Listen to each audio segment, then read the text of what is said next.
Creed 3, like, and action. And I'm like, what are you doing? And just going off. And then they go, and cut. And it was completely quiet. And I was just like, oh no. And Mike comes up to me, puts his arm around me, and he's looking away. He's like if I'm right here, he's like, here, my man. And I was like, and I'm like this, I'm like, yeah, yeah, yeah. And he goes, you're a psycho. And I was just like, and he's like, no, bro, I love it. I got no notes.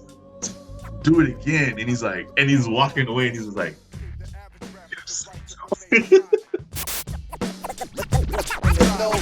The average rapper the right to remain silent. Competition. Welcome back to FURYCAST. Today on the show, I have a man of many talents, martial artist, actor, stunt coordinator, husband, father, all-around awesome dude. Welcome today on FURYCAST, Mr. Aaron D. Alexander. What's up? That's the intro, man. I'm gonna keep that. You're the man, bro. Everything. I believe we originally got connected through Regina Tink-Chen, who was the star of my feature film Lion Killer. I believe you and her crossed paths, and she hit me to you. She really spoke very highly of you and was like, you got to work with this guy, Fury. So it's been a long time coming. This is the first time we've actually been able to sit down and chat. But take 2 minutes, tell the people all about yourself. Aaron D. Alexander, born and raised in Houston, Texas. So big up H-Town. H-Town. H-Town. Man, I grew up watching martial arts movies, thought that was acting.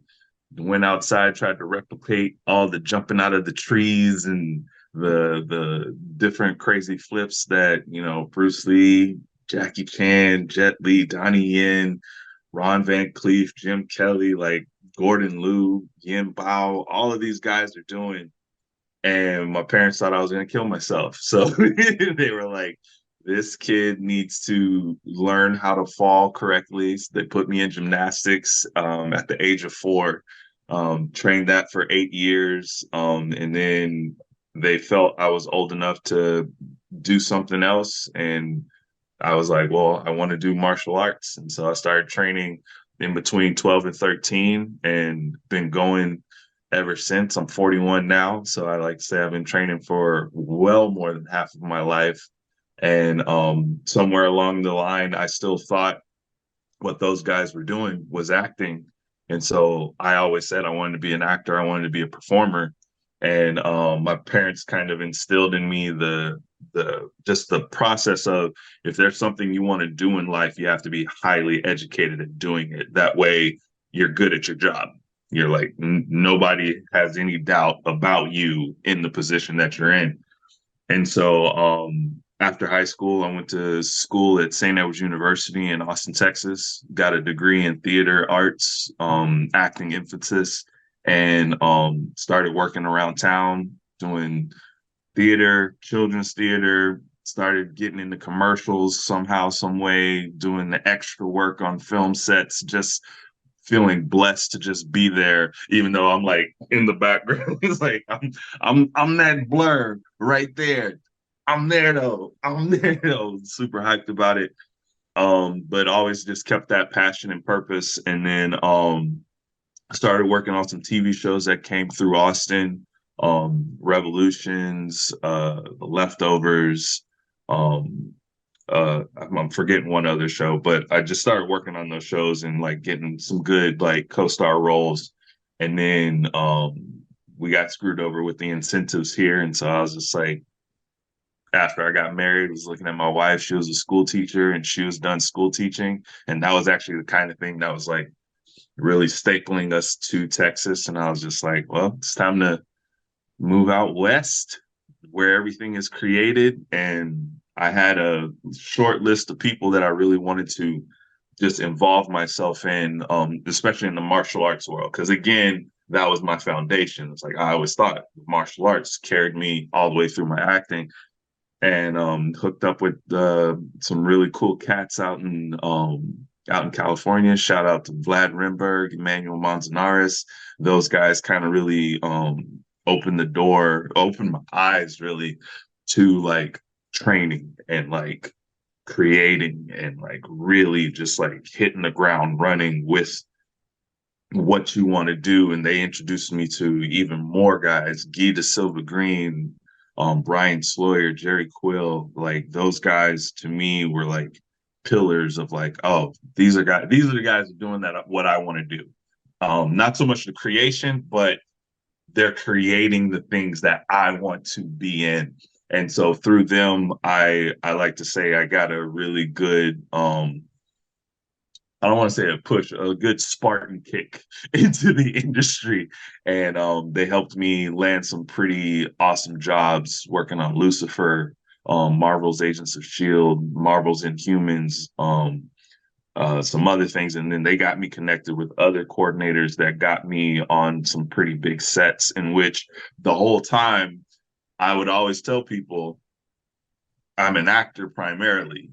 Stunts is like a hobby that I was just like, literally, old stuntman here in Texas, Richard Hancock. I went to one of his classes, and he was just like, "Well, you know, you can make money doing this," and I'm like, "What? For just falling?" Just get hit. Oh, man, sign me up. And so I would always tell like my bosses or other people I'm working with, it's like I can act. I was like, I'm a very good actor. Like acting is actually what I do best. And so a lot of them actually like kept that in mind. And so a lot of the projects that I would go on through the stunt team, I would also end up getting an acting role. And so it's just like, oh, this dude is the real deal. He actually can back it up. He actually can do this. And so I've been very fortunate and very blessed to have the career that I continue to have. And I'm just happy that I've met so many people who are like the real deal, and also just like so inspiring at the same time of just seeing what they do and then being able to collaborate with them, and brings me here where I'm at today. And where you are today is living in Round Rock, Texas. Is that correct? Yeah, living in Round Rock, Texas with the family. Nice, good. Just like I like to call it my HQ, man. It's like it's good to go off to work and not have to worry about any like my family not having like a community that if they do need help, if I'm not there, it's like friends and family we're surrounded by friends and family, especially being back in Texas, because in California definitely had friends. There was no family, but also California, there's distance between people. It's like, hey, can you come help me with this? Bruh, I'm 2 hours away. It's like, but then like coming back to Texas, like, my family still lives in Houston. So it's like, that's like an hour and a half, 2 hours away. It's really not that far technically. So it's like, oh, my family is like my wife's family, they can come visit, and like everybody can come visit. And then again, my friends live here that I love training and creating with. And so I'm like, where are we meeting at tonight? What open gym is popping? Like, what can we do? And so it's really good to be able to come back to the HQ and like chill and relax. And you can always ask my wife. It's like when I'm home, I'm home. I'm like doing the dishes, cooking if she lets me. She never lets me cook, but I'm doing the dishes, and I'm working out in my garage, and taking walks around the neighborhood. I'm active in my kids' schools, and I'm assistant coaching my son's baseball team. Like I'm that guy when I'm Super home. dad. Super Yeah. dad over So, here. but Wow. when that, I like this, like, if you think about like the bat signal, when it's like, that film signal flashes in the air, it's just like, dad's got to go to work. I'm out. And like, they understand that because, even I think the other benefit is that one of the bigger jobs I've had was working on Halo season 2. And that took me all the way to, Budapest, Hungary. And I was like over there for like 10 plus months, almost a year. And it was one of those things where I didn't get homesick, I got family sick. And it was just like, well, how do you solve that? Well, get your family to come over here. And so I got to experience like my wife traveled out there 3 times, and my kids traveled out there once, just because of school and stuff, didn't want anything to like conflict with that. but I got to show my kids the world literally. And till this day, if to anybody listening out there who has kids and you work in the industry, be very careful what you provide for them because they will become spoiled. Because like I'm talking about the most random days. My daughter, she's 5, almost 6 now. She'll be like, "When are we going back to your apartment in Budapest?" And I'm like, "Really, really, baby, really? That's what you want to do?" She's like, "Yeah." And then my son's like, "Yeah. When are we going back to Budapest?" And I'm like, "Y'all, man, it's like You're calm either down." gonna have to join the military or become an actor. Exactly. So I was like, we'll figure it. I always end up just saying we'll figure it out. Okay, we'll figure it out. So, Well, let's but no, let me rewind a little bit and okay, get a little of your martial arts history. I didn't know you were originally from Houston. What part of yeah, H man. Town were you from? Belford and Broadway, inside the loop, 5 blocks Okay. away from Hobby Airport. Okay, yeah, you're not far from me now. Yeah, you go about 20 minutes probably. But yeah, Yeah, yeah, yeah. dude. I went to a small private school that doesn't even exist. It was named Broadway Baptist. And I started there when I was 3 and I graduated high school there. And so it was like pre-K to high school, one school, 14 years of my life. And so like a lot of I'm still friends with a lot of the people I went to school with. They're like family members, seriously. And yeah, I trained for martial arts. Yeah, where'd you start at? Black Belt Academy off of it was over there by the Almeida Mall. Okay. I'm forgetting the street, but it was in a shopping center and it had a really, really dingy awning that said karate. And I remember when my mom pulled up, I was so mad because I was like, I don't want to take karate. I want to take Taekwondo. I want to kick. I want to do this. I don't want to do like because I was like, again, growing up, I was like watching Sonny Chiba and those guys, and they're like doing the hard Yeah. style, and it was really hard to find any true like martial arts stars at the time doing specifically taekwondo. And so I was like, but that's what I wanted to do. And then I walked inside and my master Master Jimmy Tavares, I remember walking into the lobby. It was a small little square lobby that had the hard plastic chairs along the wall so the parents can look in and see on the floor. And he had all of these photos. And I was just like, whoa. Now, I was a movie kid. That was movies and video games were my escape. I was a movie kid. And one of the first photos I saw, I was like, that's Jonathan Brandis from Sidekicks. Wait, that's Chuck Norris from Side. This is like on the set of Sidekicks. And then I see a picture Master Jimmy Tavares in between Jonathan Brandis, Chuck Norris, and Joe Piscopo. Right? And I go, wait. And cool little superpower about myself. I have an eidetic memory. So like watching movies over and over and over, I like can memorize them, reading scripts and stories. I have a really good way to memorize stuff. And I literally played the scene in my head. And I was just like, wait, this guy was in Sidekicks. He was in that scene where like the camera's over this dude's shoulder and he's just punching the dude in the mouth. Is at the end of the end of the movie tournament. And then he comes walking out and he's this short little Hispanic man. And I was just like, oh wow. And again, I'm like going into I want to say maybe 6th grade at this time. I was going into junior high. And so I'm taller than him. And I'm like, wow, this dude's short. But I remember, don't judge a book by its cover. This dude runs this place. This is him. And I just remember just geeking out about him being in Sidekicks. And then my mom was just smiling ear to ear because she'd already talked to him. She already knew it was a big old setup.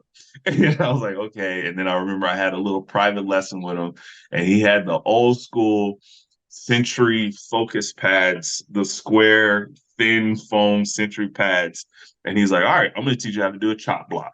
That's the only thing I'm going to teach you today. And I'm like, okay. And he goes, now your mom tells me you watch a lot of movies. So do you already know anything? And in that moment, I remember Bruce Lee saying, empty your cup. You know nothing. And I was just like, no, sir, I know nothing. And he goes, I don't think you're telling me the truth, but that's the correct answer. And I was like, all right, I already get points. And man, I remember standing there and he's just like, show me what you think a fighting stance is. And I had the like corniest little like, I'm ready to go. And he whopped me upside my head so hard. I was like, hey, because at this time, like, I had never been in a fight. I had never been hit by anybody besides my brother. And I'm like, that's what it feels like for a person you don't know to hit you. And then he was just like, raise your hand, open it up, do this next time it comes. That's the chop block. And then I remember it was like one of those like the scene from Dragon the Bruce Lee story when him and Linda Lee go into his first dojo and he takes the rock and he drops it and he talks about seeing the ripples in like the pond. When that first chop block happened and I like did a solid block, it was just like, and I was like, I'm here. This is my new home. And for real, for the next like 10 years, I was like, not even, I wouldn't say 10 years, but like for like my entire junior high and most of my high school outside of sports, I was in the dojo like 5 to 6 days a week, several hours. Like I was there. And then even in college, I didn't go into my first tournament until I was in college because I don't know. I took martial arts very I don't know, spiritually in a way because like I loved the movements, I loved everything. I loved kicking and I loved punching, I loved sparring my friends, but I never wanted to compete. I never wanted to get a trophy from anything that I did. I always wanted to like keep it internal. I loved the forms and stuff. But then one day my instructor he's like, no, I want you to do a tournament. You need to do at least one tournament. And then my friends were just like, yeah, dude, you'll love it. You'll love it. You'll love it. And then the first tournament I did, they, two of my friends, Ivy Gonzalez and Brian Ezade, who I'm still friends with now, they kind of set me up for it. Of like, you're gonna do this tournament. And I'm like, all right, cool. We'll both be there. I'm like, sweet. Not going into a place I don't know. And I signed up for forms and I signed up for sparring. And I won the forms. I almost got a perfect score across the board. And then for sparring, I almost got whooped up. I was like, I was just so nervous. Had the wrong stance. I did all of this stuff. And I remember my brother and my mom were there to see me. And then my brother called a timeout after this dude scored 4 unanswered points on me, and he was pretending to be my coach. He like came from the stands. He was like, time out, time out, time out, time out. And he comes up to me and he's just like, you gonna let this dude do this to you? You gonna let this dude do this to you? Come on, man. I know you better than this. And I'm like, okay. And it like literally just snapped me out of it. And then like I go up there, did my bow, and then I got the correct stance that I spar in. And I like skunked the dude. I got like 11 unanswered points on him. And they were just like, whoa. But the thing that creeped me out at the time, I was 19 and this other dude was 34. And I was just like, this dude's older. He's higher ranked than me. This is about to be crazy. And next thing you know, he's like walking over to his wife and daughter with a black eye. And I'm just like, I'm ready to go again. That was here in Houston. That was a Yeah, tournament it here. was in Houston. I can't remember what tournament it was, but it was under the TKO organization. Okay, And they're still I around. yeah, I know that I actually went on their website not too long ago just to see like what was happening. And what I didn't know at the time, by me winning those, put me They have like a with like a national point ranking. total. Yeah, Yeah, to go to the state tournament. And I was like, I thought I was gonna be one and done. And then they're like, no, you've qualified for state. Congratulations. by winning both of these things, you can go to state for forms and you can go to state for sparring. And I was like, oh, and I went back to the dojo and everybody was just like, Aaron's going to state. And I was like, what? And so literally my second tournament was the state championship and I won. And so that was in 2000, oh man, 2001, 2002. And let me blow your mind a little bit here. You mentioned sidekicks, the tournament scene. Yes. I told this story on a recent podcast. I skipped school to go to that and be an extra. So I was in high school and they had it on the radio because Mattress Mac was producing it. They put it out under Gallery Films. The only movie Mattress Mac, for those that don't know, Mattress Mac is a legendary furniture salesman here in Houston, but that really doesn't cover the totality of who Mattress Mac is. He's really a mogul. He's really a guy who went to prison, came out of prison, did good for himself, and really is, not only a legend in the city, but I was telling my wife the other day, what is Houston going to do when Mattress Mac passes away? I have no idea how we're going to cope with that. But he produced a movie, a Chuck Norris film called Sidekicks. Yep. They were advertising, we need extras. We need extras. I skipped school. Oh, man. I skipped school, went, and I don't know if I snuck in just out of having no idea the way anything worked, not just films, just like, hey, you stand in line, you sign here, you get your mom to sign because you're underage. I don't know if I knew that. I think I just went into the big auditorium. It was shot at TSU and sat down. This is what I think happened. And nobody's told me otherwise. Nobody told me nothing.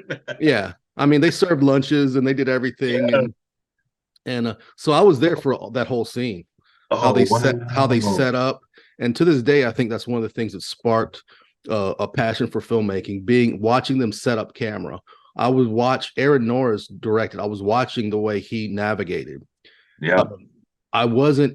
It's weird. I don't think most people, I think filmmakers, people that are called to the cinema, you're 15 and I'm watching the way the director, because I knew who Aaron Norris was. Why? Because he had won the Battle for Atlanta and he was on the cover of Black Belt magazine 10 years before. So I was that kid who grew up watching. Yeah. Not only watching all the stuff all the names you listed. Yeah. We could go on and on earlier. All the people that, Jackie Chan, Yuen Biao, all these guys, but even more like deeper than that, Aaron Norris, who he won the Battle of Atlanta. Yeah. Oh, so I grew up reading Black Belt magazine, Inside Kung Fu, Inside Taekwondo, all these things. So I'm on set. Of course, I didn't know that verbiage then. Yeah. But just watching Aaron Norris navigate, and I'm sure I saw your instructor there because all the instructors were kind of huddled in this one area. And I remember the guy who played the bad guy. He was kind of came around me. I was like, "Oh, you're in the movie, huh?" He's like, "Yeah, I'm the jerk. They got me. I'm the jerk here." Joe Piscopo. What was the bully? Oh, the younger. Oh, yeah. Oh, dude, I never would have had the nerve to say a word to Joe Piscopo. I was a Saturday Night Live fan. Him and Eddie Murphy. Come on, bro. Dude. Back then, if I would have saw Joe Piscopo, I thought Joe Piscopo was the biggest star. Well, Chuck Norris was there, so Chuck Norris, yeah. But still, that. Dude, that's epic, dude. I just remember when that movie came out, just being like, I don't know. That was another thing that I think in a way sparked something inside of me to do film, because I got to see my hometown through cinema, through film. It was weird coming from Houston. Yeah. Well, there was a lot of B movies, like Dolph Lundgren shot what was it, Dark Angel here? Dark Angel, yeah. But that one, I just because like that movie, the exteriors were all very beautiful. That's the first movie I saw, and I remember being a teenager being like, because back then Houston's nice now. Houston wasn't nice in 1994, No. But the way it was shot, I was like, "Oh, that area, that's really nice. That's really nice." They made Houston look like a beautiful place to live. Yeah, kind of the place it ended up becoming. But yeah, so I had the same experience. It changed my perspective of the city I lived in. Really. Yeah, I was like, I know that Chinese restaurant. That alley does not look like that.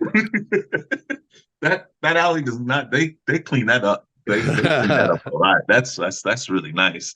But no, man, yeah, it was just crazy the road that kind of started, because that was truly that first like kind of film of just like, oh, I'm extremely like this character. I daydream in class about doing like action scenes and stuff like that. But I never, like, sitting there, it's like, you can count on me. Like, I didn't take it that far, but I was that kid who was like staring off, completely zoned out of everything Me happening, too, and yeah. teachers having to get my attention. And I'm just like, what? Well, they What did sit we you just right next to a window, which is the get? worst. Like, it doesn't make any sense, but Yeah. Yeah. He's like, oh, well, shoot, you sat me here, so I'm yeah. gonna look out here. Like, But yeah, but then after Taekwondo, my brother, he went off to college, and after college he went to Dallas and he started studying Muay Thai with Master Janjira. And he told me some stories about that dude. And I was like, this dude isn't real. I looked him up and I was like, oh, this dude is real. He really real. And then I always like to say, because by that time, me and my brothers are 3 years. My only brother, he's an older brother. We're 3 years apart. And so when I went off to college, I leaving Houston, I was like, well, I want to continue my training. And my instructor, he gave me this long list of martial art, like Taekwondo schools that kind of follow the Junri principles and stuff here in Austin. And like I remember going to like, all these different schools, and like I'm not gonna name drop them, but they were all terrible. They were all terrible. And I remember I got in there and I did a form. I remember it was called Might for Right. It was my favorite form because they were just like, just do your favorite form. And let's see where you're at. And I started doing Might for Right, and they stopped me. And they're like, only our instructors can do that form. And I was like, what? All right, I'm out. Thank you. Bye. And so I did some soul searching, and I was just like, okay, maybe it's time for me to break away from Taekwondo. Maybe it's time for me to, like, become multifaceted in my training. And I studied 7-star praying mantis for a while. And then I fell in love with, again, another martial arts movie that put this martial art on the map, Only the Strong. Capoeira. Capoeira. I was like, you get to dance around and flip. Yo, I'm there. And there's music. Let's go. And I found a place, Capoeira Evoluso is still around here in Austin. And like some of those guys are still my brothers, man. And like it was good guys and girls, brothers and sisters. I was like, it was so, one, it was painful, but I don't know. Again, I'm crazy. So like, you embrace the suck and you just like do it. And I was just like blisters on my feet. All right, let me take my feet. And they're like, just like, it's gonna happen until like you get your new skin, it's gonna happen. And then Mestre Rodrigo Zerlati, I was like, this dude is cool. And he was just like, yeah, I remember when Only the Strong came out, they did a premiere. I was at the premiere. And I was just like, and it's how you just said, like, I was connected to this movie. And then he was like, I was connected to this. And I'm just like, it's a sign. It's a complete sign. This is gonna be amazing. And then I remember coming home. Me and my brother were home. I think it was for Thanksgiving or something. And we're in the front yard. And my brother, for some reason, he was like, show me what you know. And so I was like, all right, let me start with my Taekwondo. And I'm like doing all of my stuff. And then he's just standing there like this. And I'm like, because at this time, I knew of Muay Thai, but I've never seen anybody do it. Mm-hmm. And he was just like, and I'm like, oh, okay, cool. What? And I'm like kicking and jabbing and doing all this other stuff. And then I remember he elbowed me in my chest. And I was like, I didn't like that. No. Okay, I got to move around a little bit different. So then I was like, switch it up. And I started doing my Jenga, and I was just like, oh, I'm about to mess you up. And he gave me, to this day, the most vicious leg kick I've ever received in my life. And I was just like, I stopped and I go, what is that? And he goes, it's Muay Thai. And I go, show me. It was literally like the Matrix. I was like, show me. I need to know this because I've never experienced this much pain. And then he started showing me a couple of techniques of Muay Thai. And I was just like, there's some stuff out there that I don't know about. And so it like broadened my horizon. And like I trained capoeira for 4.5 years. And then after capoeira, I was like, I want to figure some stuff out. And then I had a friend in college who had, I think at the time the guy was his roommate, but he was just like, you should meet my roommate and you guys should fight.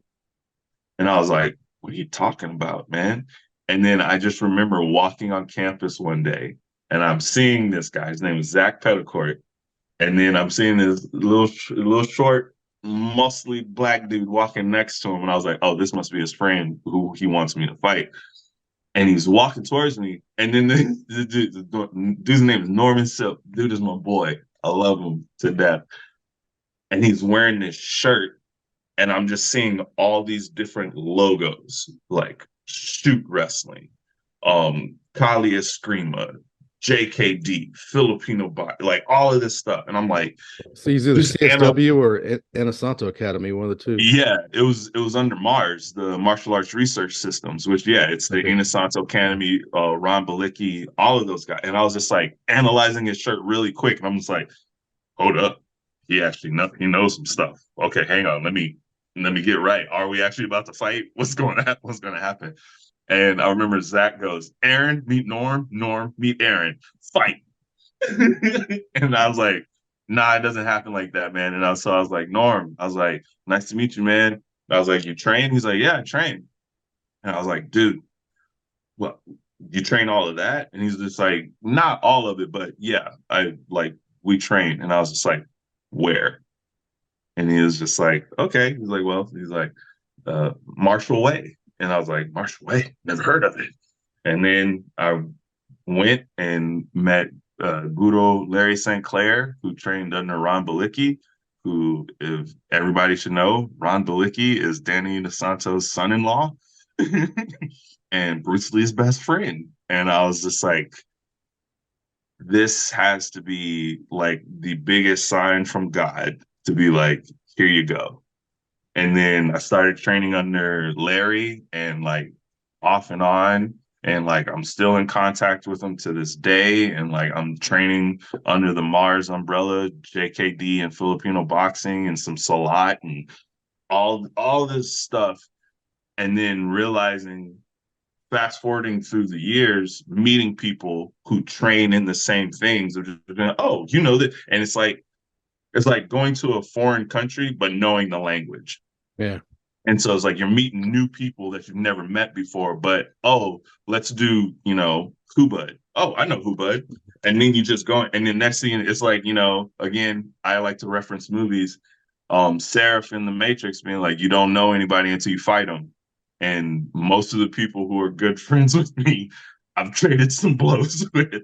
And so in the nicest way, whether it be training or just them showing me stuff, because I am a student of, if you know something, I'm not going to be like, okay, show me how you did that. I'm going to be like, no, do it to me. So I know how it feels. I know how to experience it. So like, I've had so many different wrist locks done to my wrists. Like my wrists are like super flexible now.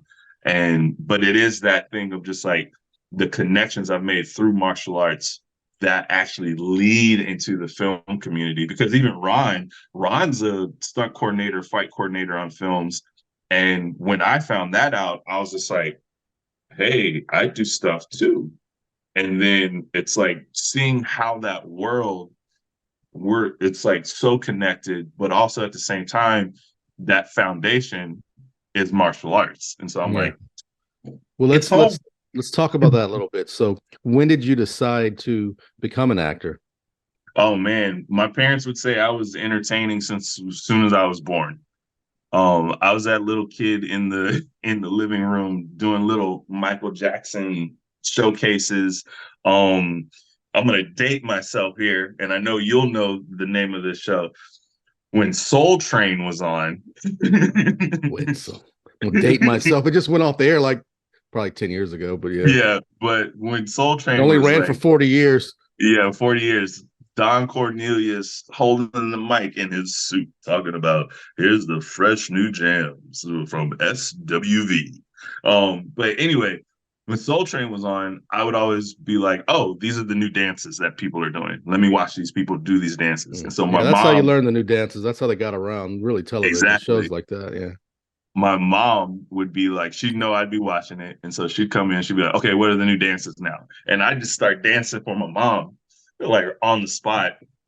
And so she was like, "Oh yeah, I think I this was in boy's love with gonna." like at least three of the women on that show, you know. Oh man, waiting for the Soul Train line to kick off to see who they're gonna highlight. And it Yeah. was like that's where Rosie Perez got her Yeah. start, Rosie man. She Perez was was on the on there. Soul Train line, Yeah, and she was. but no, man, yeah, it was just like stuff like that. And then my parents, for the most part, did encourage me, especially in my martial arts journey, of just being like, show us what you learn, show us what you learn, show us what you learn. And I was like, this is what it's about. And then I would go into the front yard and acting like I'm fighting people. And my mom used to have the big VHS recording camera for when me and my brother played football and basketball, to record us for so like we could come home and like watch tapes and stuff like that. Cause again, we're still in Texas, we're still gonna play sports. It was like it was all that. But I would then take an empty tape, put it in there, put it on my mom's tripod, and literally stand in front of it, throwing punches and just seeing like what my Yeah. form was looking like. And I think that's where it started, because even my high school was so small, there was no theater. And so like I didn't really get to act. We did one performance to raise money for our senior trip. And but when I got to college, I was very like, I like how Eddie Murphy said that he was like, when he did Beverly Hills Cop, he never knew. So his serious face was Bruce Lee. So he was like, and so like I'm like in my acting class, facing the person I'm acting with, while they're like kind of facing the audience, and I'm talking to them like this, saying my lines like this. Yeah. And like my acting professor, she was just like, "Aaron, we can't hear you. You need to present yourself to the audience." And da, da, da, da.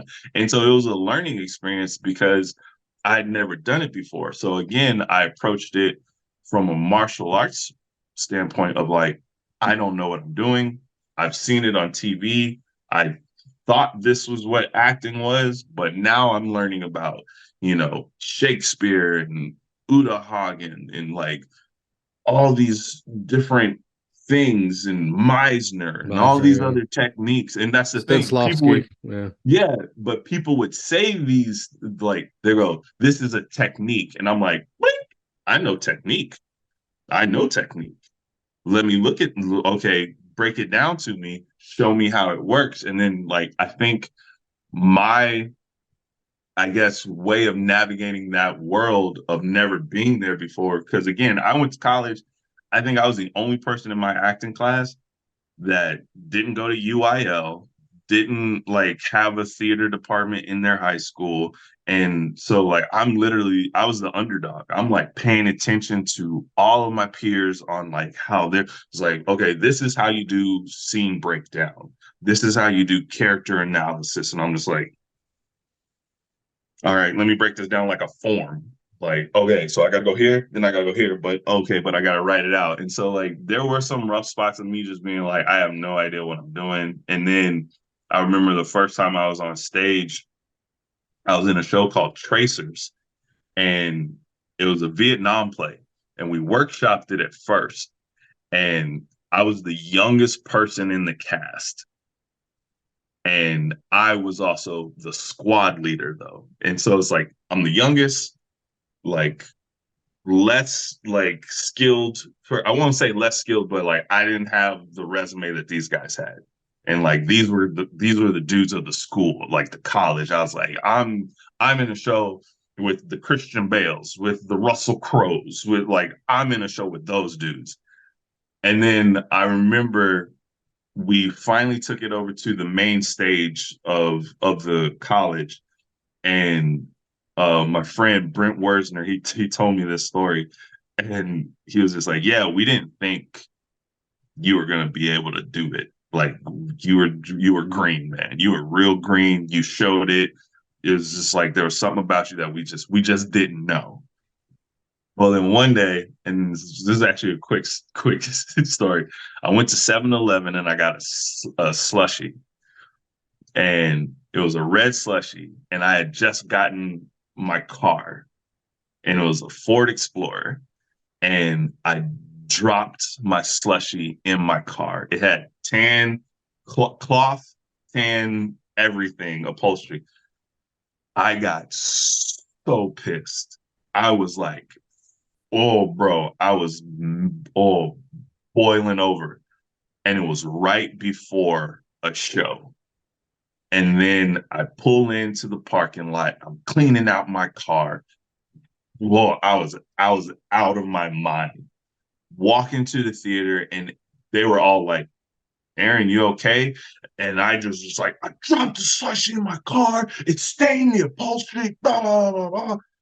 And I took that energy onto stage as the squad leader, having to yell at all of these dudes. And then Brent told me, like, after the fact, he was just like, "Bro, that was the day.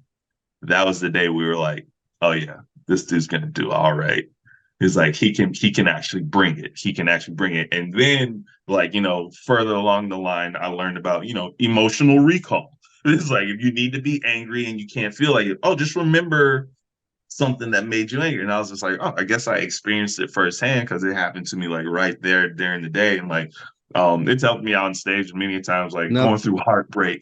And then the scene that I'm in, it's a heartbreaking scene. It's like, well, yo, there it is. And then like, I remember walking backstage and people just being like, bro, that scene, oh, like that was serious. And I was like, well, yeah, man, my girl just left me. So it's that like, was college. I That was a college stage show, right? Theater the performance. the Tracers were, yeah, it was the theater performance. The show I'm talking about was Metamorphosis, and that was like when I was like professionally acting. It was Okay, just like, but yeah. And so, but was that film or was that theater? it was theater. It It was was theater. theater. Okay, Yeah. And so, you enjoy doing theater as well? oh man, I love it, dude. It's such a fun process, especially again, I think it's that thing of like approaching everything from the martial arts world is just like I love training. I love training, and It's like working I out, right? there's just working out, and it's like in everything you do in life has some type of training process. Like, if you're gonna Yeah. work on computers, you gotta, you learn how to code, you learn how to do all this other stuff.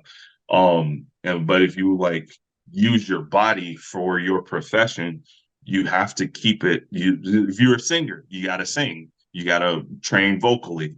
If you're a voice actor, you got to train vocally. Maybe there's some couple of voices you want to try out and figure out which one works for you. And so like I always pride myself as being a strong presence, whether on stage or film. Like no matter what character I'm playing, I still want to be a strong presence. And so I approach it as like the repetition sucks.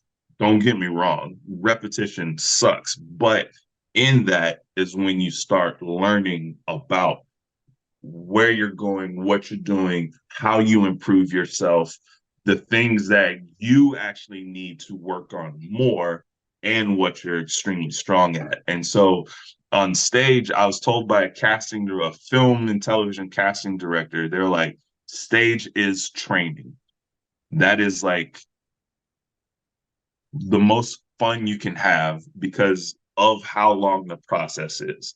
And like whether you have rehearsals for 1 week, 2 weeks, 3 weeks to 6 weeks, whatever, and whether you are in a one night only show or you're in an 8 month run, you have to show up. You have to show up. You have to do the work and you have to be committed to it. And to me, it's like the best thing I know how to do is relate something to something that works for me. Yeah.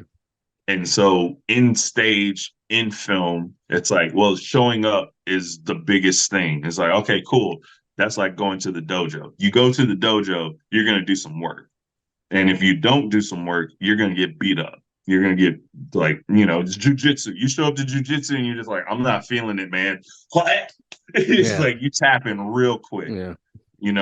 And it's the same in any other combative thing. You show up to a Taekwondo class, you're going to get kicked because your block is going to be slow. So you got to wake up. And it's the same thing with stage. You show up, if it's a dance show, you're missing a step, you're behind, you're going to be the one that they notice, and they're going to be like, all right, go to the back, or thank you, bye, you're fired. We can find somebody else, because there is a number of people in line who want to do what you're doing. And it's the same thing on film. Show up, do your job, don't complain, come back the next day, clock in, clock out. It is a job, but I just find it to be fun and refreshing because we're all playing make believe, man. And it's like, to me, it's like, if you grasp that, it's like the most simplest principle. It's like, this is fun. It's like, yes, this might, it's like, I'm sure, the Revenant, like, I'm sure Leonardo DiCaprio had some days where he was just like, this sucks. But at the same time, it's like, I get to pretend to get mauled by a bear. When it's like this is fun. It's like, this is fun. In my head, I'm like, all right, that's cool. That's Now, pretty cool. what was the first couple auditions you went on? What were those like? Oh man, there were commercials. Was this in the Austin area? Is that where you Yeah, started acting? it was in the Austin area. Um, there's a place off of 51st Street. It's like the Austin Studios. It's notorious. It's called the Red Building. You always go audition in the Red Building. And I remember doing so many auditions there and like not booking a single thing. And it was just like, this is trash. It's like, but you don't get down. I never got down on myself, but I got down on the process. And I was like, this is trash, man. I'm not getting nothing. But it'd also be like, oh, I'm seeing friends. Oh, what you auditioning for? Oh, I'm auditioning for this. Oh, that's cool, man. Break a leg.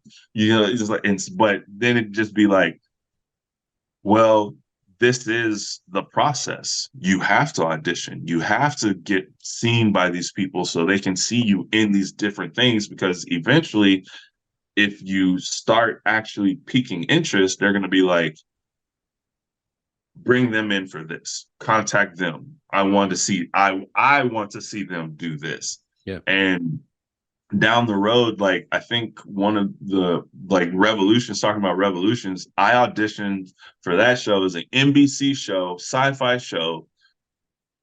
I auditioned for that show 8 times. Was that the one where the power's out in the world or Yeah, something? Yeah, yeah, I yeah, remember that from a yeah, few years back. yeah. I auditioned for that show 8 times before I booked the It role. was a big that was a big show.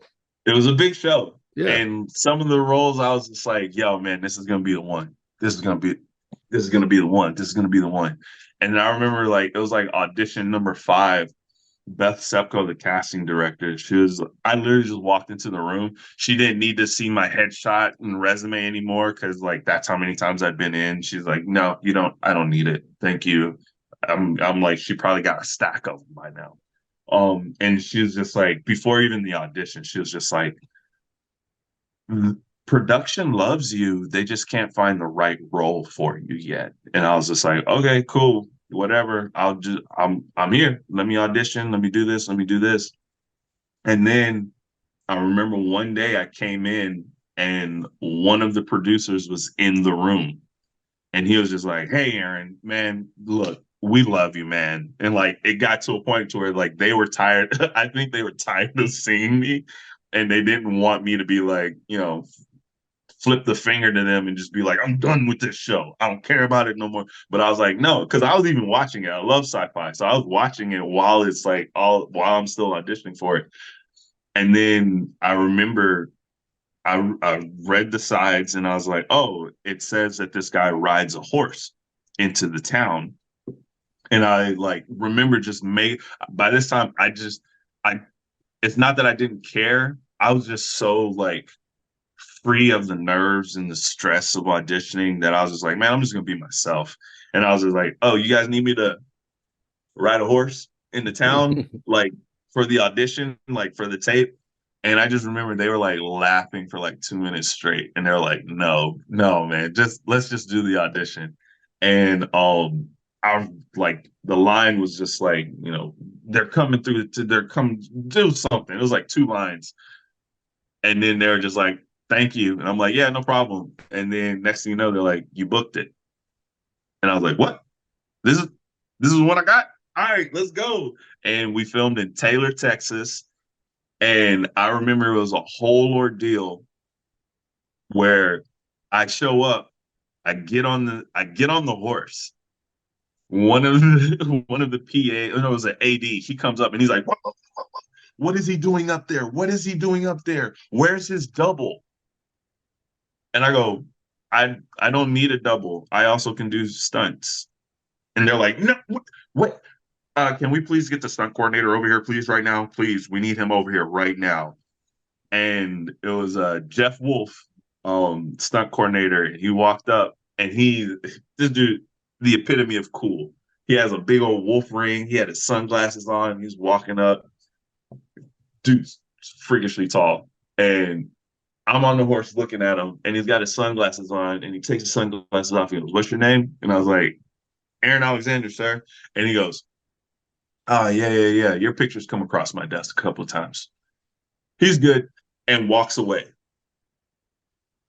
And I was like, this dude just signed off. The stunt coordinator just signed off on me. And so they're like, all right, well, let's get him comfortable. And I was like, hey, guys, I'm not trying to be that dude, but I grew up in Texas, man.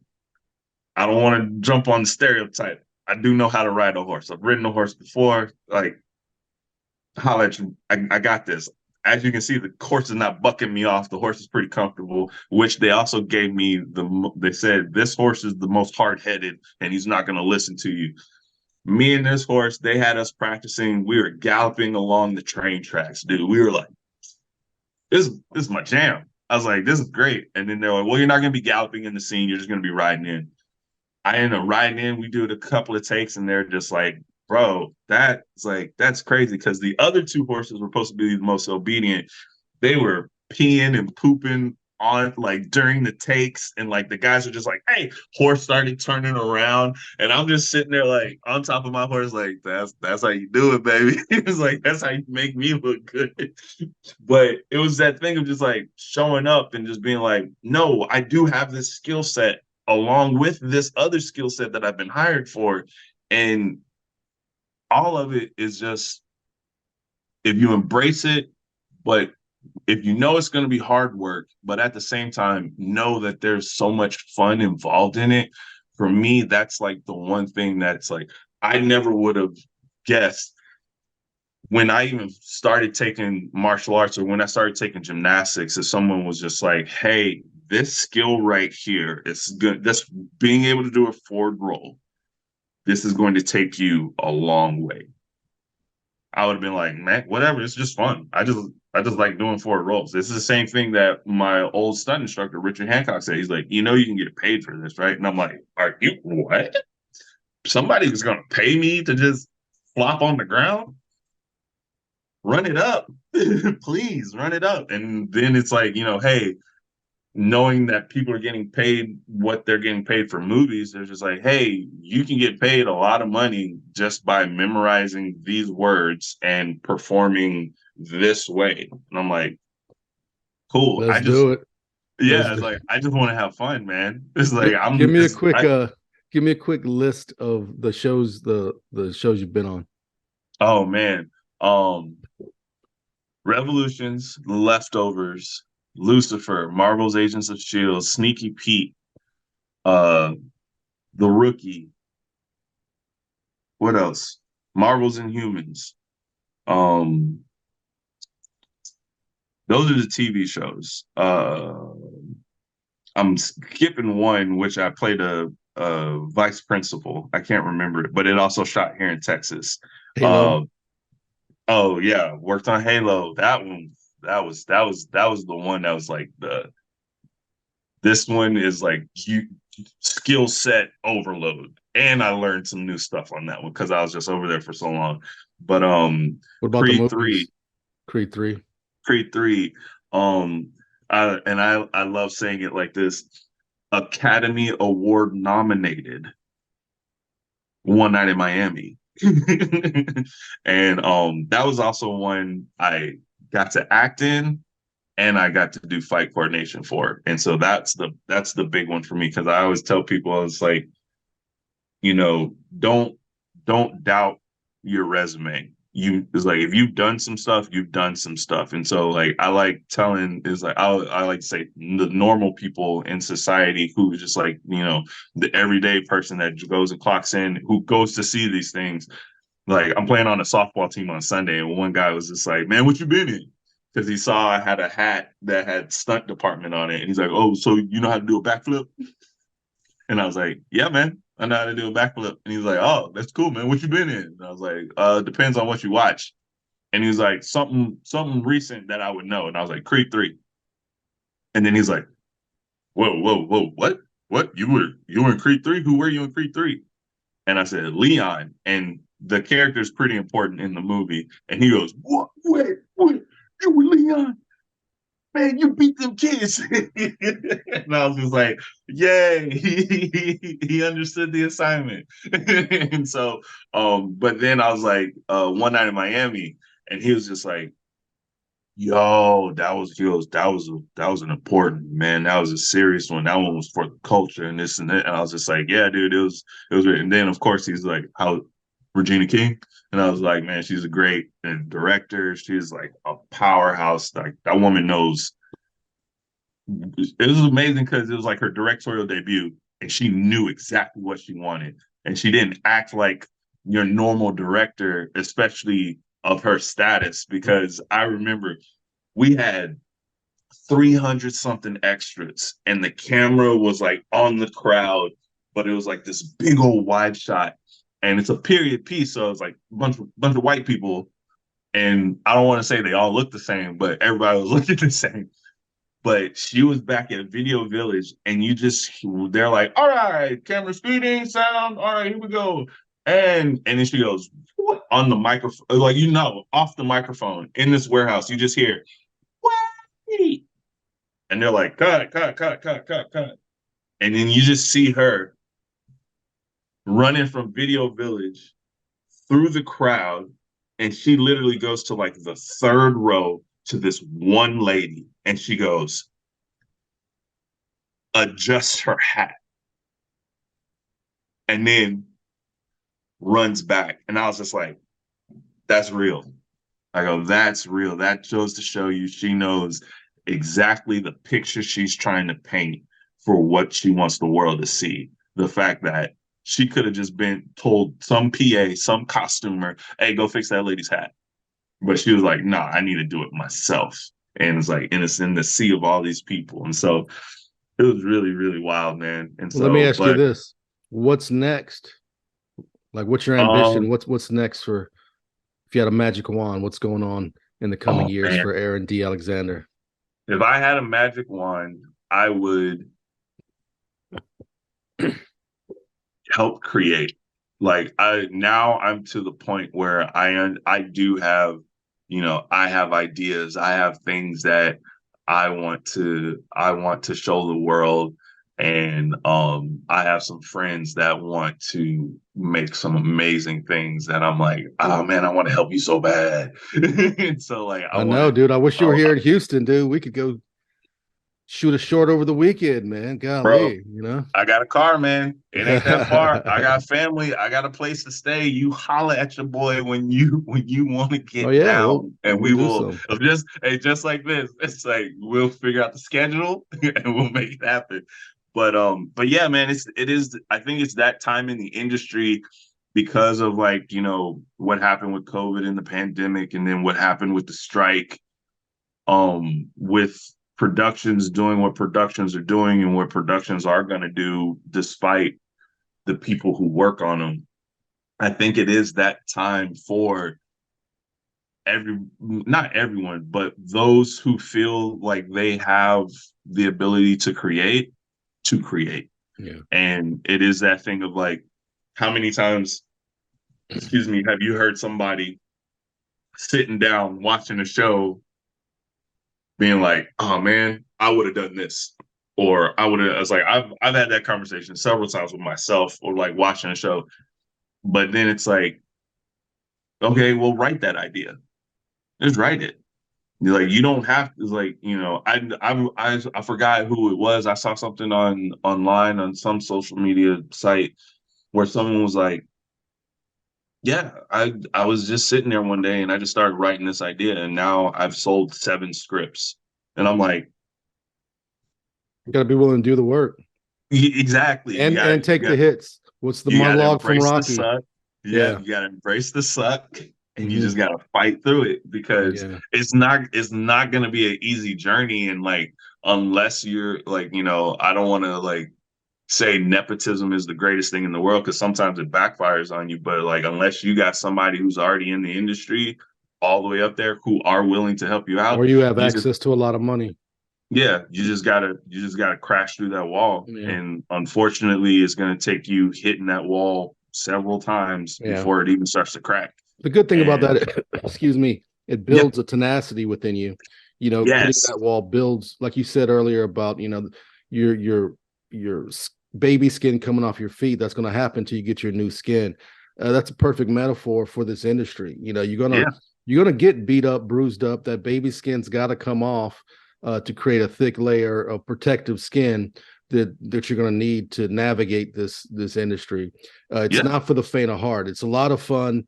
It's a great thing to do, but unless you're really, if you're called to be a doctor or a teacher or a nurse or a mechanic, do that. If you're called to do this, um, you're gonna have to get that yeah. thick layer of But skin. I mean, even in those professions, it still sucks, man. Yeah, It's like hearing people about going to nursing school and all the things that they had. I've had some friends go through the nursing school process, and I'm just like, yeah. Well, I nah. mean, well, the reason I say that is like all those industries I mentioned, there's a clear cut path for Yes, you to be yeah, successful if you're yeah, tenacious enough and intelligent enough. You have a little stick to it tiveness, I guess that's the word. yeah. Uh, there's a clear cut path. This, you're stepping out on a ledge because there's no clear cut path. And I Oh, told somebody in a different podcast, it's like there's 1,000 different ways to go about it. All could lead to success or failure. yep, Every single one. You know what I mean? yep, And you've got yep. to be okay with that. You know, You have, yeah, you really have to do that soul searching thing of, I always tell people, um, they're like, would you wish like acting on anybody? I go, no. what's the advice you would give to anyone starting out in the industry, or maybe Uh, yourself at 15 years old? What's the advice you'd give somebody who just daydreams of being in the industry? oh man. Um, Keep at it. Read, read, understand the industry. Have a don't don't have a goal, have a purpose. And a purpose will push you further and harder than having a goal, because something I actually have seen is people reach their goal and then they stop.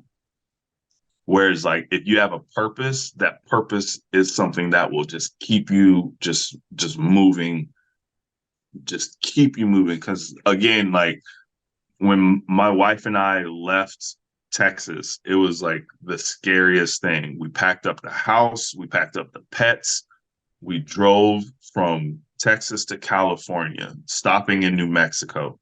And it was one of those things of like, we have no idea what's waiting for us.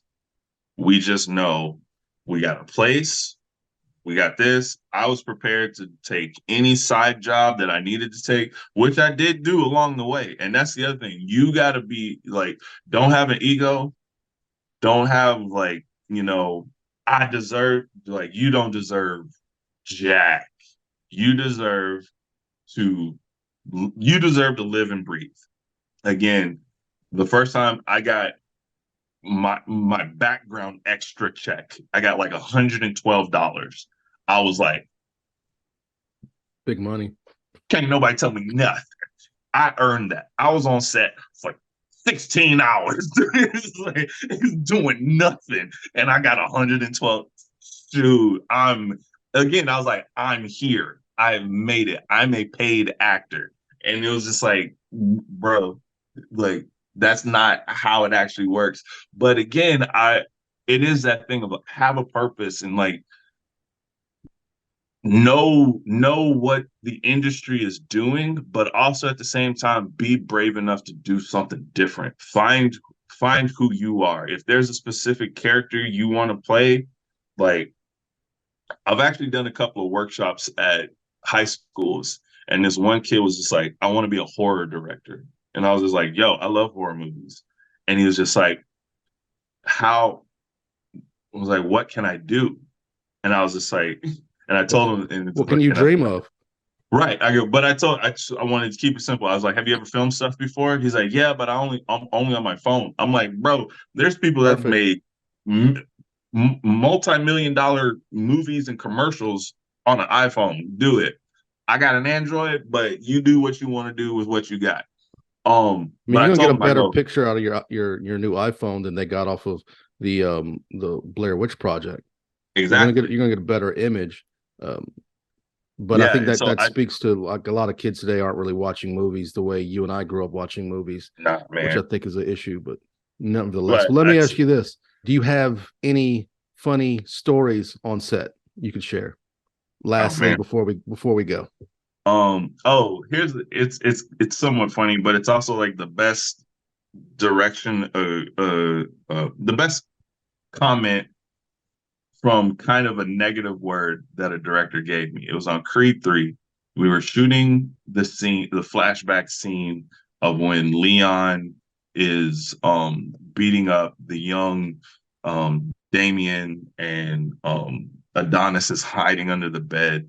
And I remember Michael B. Jordan was giving me, like, he's like, you're going to walk down the hall, you're going to bang on the door, you're going to say stuff like this. And I was like, all right, cool.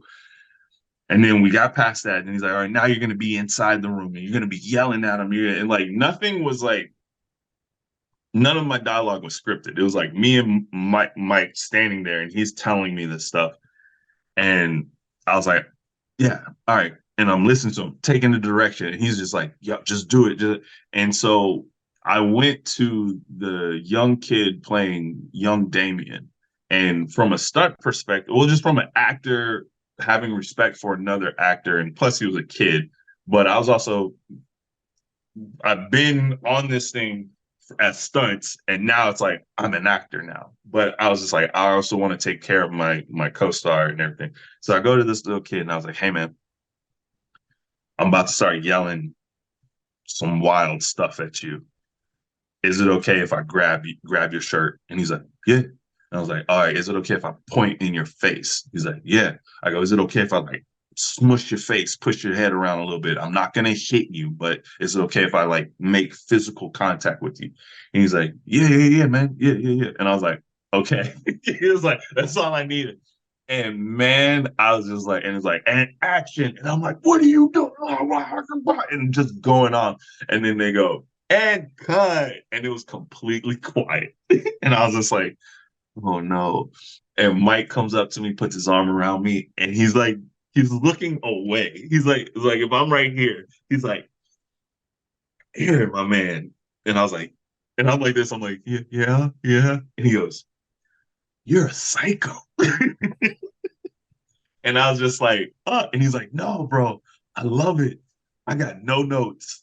Just do it again. And he's like, and he's walking away, and he's just like, you're a psycho. And I was like, I guess that's a good thing. I don't know, man. But yeah, a lot of crew members that day, they were just like, they knew me as the guy always dancing around, having a good time. And that day they were just like, this dude is on another level. And so I always find that to be like pretty hilarious. Well, man, I want to thank you for being on the show today, man. Bro. We got to get together. and make Yes. something sooner or later. You know what I mean? Yes, man. Anything out there you want the people to watch with you in it, of course? Check out Halo season 2. I know a lot of people say the first season was a hit or miss, but you can watch that too. I didn't work on the first season, but you can watch it so you can understand the world and the characters. But Halo season 2, myself and a lot of people went hard. We brought the action, we brought like the pacing. Pablo Schreiber himself said, it's a completely different feel, and he thinks it's more gritty, more action. It's very close to I'd like to say it's very close to the game, season 2. And I mean, just watch something. Just keep watching, because if you ain't watching nothing, I can't work on nothing. So just watch what you want to watch. Maybe I'll end up on Bridgerton or something. Who knows? Hey. Who knows what I could do? Well, man, thanks for being on the show today, and let's get together soon. Absolutely, Derrick. Thank you so much, brother. And there it is, my interview with Mr. Aaron D. Alexander. I want to thank him one more time for coming on FURYCAST and sharing his story of being an actor and a martial artist. If you want to reach out to him for any reason, his links are in the description. You can also follow my new graphic novel, The Gentleman's Guild. Yes, I'm making a graphic novel. It's called The Gentleman's Guild with artist Ebi Canales. You can sign up for the mailing list now. The link for that is also in the description. And don't forget to watch Lion Killer, my debut feature film. That's right, I made a movie. It's called Lion Killer. It stars Regina Ting Chen, who's currently on season 4 of Stranger Things. You can watch it at Amazon Prime, Tubi TV, Freevee, the Roku channel. There's even a full Spanish dub. And don't forget to like this video. Create a conversation in the comments down below that helps boost the algorithm and helps us get more eyes on our channel. You can also subscribe to the channel, and yes, even smash that bell. This is Derrick Fury. Until next time, peace.